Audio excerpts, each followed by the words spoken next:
Marso 10, 2025, dinismiss ng International Criminal Court, ICC, ang kasong isinampa laban kay dating Pangulong Rodrigo Duterte kaugnay ng kanyang kampanya laban sa ilegal na droga.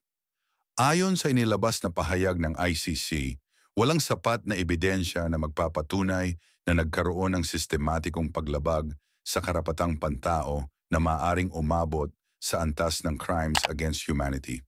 Ayon sa mga dokumentong inilabas ng korte, ang mga ebidensyang iniharap ay hindi tumutugma sa pamantayan ng ICC para sa pagsasampa ng kaso.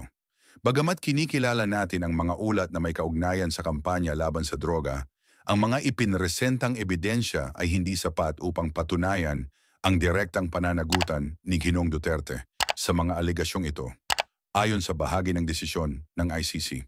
Samantala, ikinagalak ng kampo ni dating Pangulong Duterte ang desisyon ng korte.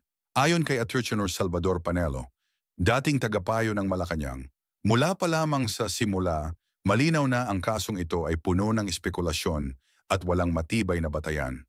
Ang desisyong ito ay patunay na ang administrasyon ni Ginoong Duterte ay tapat lamang sa kampanya nitong sugpuin ang ilegal na droga. Sa kabila nito, nagpahayag naman ng pagkadismaya ang ilang grupo ng karapatang pantao na patuloy na nananawagan para sa hustisya sa mga biktima ng kampanya kontra droga. Ayon sa Human Rights Watch, ang desisyon ng ICC ay isang hadlang sa kanilang ipinaglalaban, ngunit hindi nito pipigilan ang kanilang pagsusumikap na ipaalam sa mundo ang kanilang bersyon ng katotohanan. Sa ngayon, wala pang inilalabas na opisyal na pahayag ang gobyerno ng Pilipinas hinggil sa naging desisyon ng ICC.